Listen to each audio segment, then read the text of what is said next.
ખબરદાર જો હવે દારૂ પીને આ બાયડીના બાલ ખેંચ્યા છે તો સમજો ને આ બાયડી તને ભગવાને હાચવવા માટે આપી છે, સમજો ને, દારૂ પીને મારવા માટે નહીં. હવે જો દારૂ પીધો ને તો જેલમાં કેદમાં જ્યાં ભાવશે ત્યાં જિંદગી પર પૂરી દઈશ. જ્યાં લઈ જા શાંતિથી, હાથ પકડ, બાલ નહીં. ભગવાને આ બાયડી આપી છે પણ હાચવતા નથી નીચના પેટના.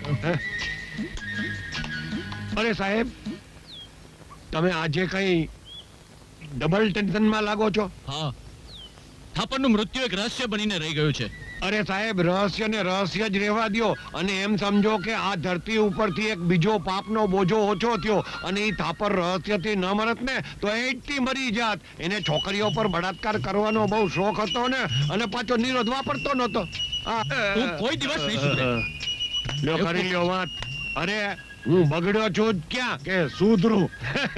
સારું થયું થાપર મરી ગયો, જન્મની ખાઈડમાં ગયો. તો સમજી ગઈ? હવે આપણે આપણા સપનાનો સુખી સંસાર માણીશું. એ પેલા હિન્દી ફિલ્મનો પ્રખ્યાત ડાયલોગ છે ને, તે બોલતો કે અબ દુનિયા કી કોઈ ભી તાકાત हमको जुदा नहीं कर सकती. ચલો.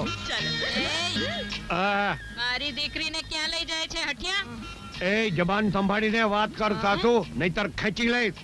હવે હું હવાલદાર હડફો નહીં પણ ઇન્સ્પેક્ટર હડફા સિંગ થઈ ગયો છું. હટાવ તારી બંદૂક. 6 વર્ષ સુધી બહુ તારા જુલમ થયા છે, હવે નહીં સહું. આજ તો અમારી પરણાની પહેલી રાત ઉજવાશે જ. હે ભગવાન, તારો લાખ લાખ ઉપકાર માનું. હવે હું નાની બનીશ તો ઇન્સ્પેક્ટર હરફનસિંહના દીકરાની. જય હિન્દ.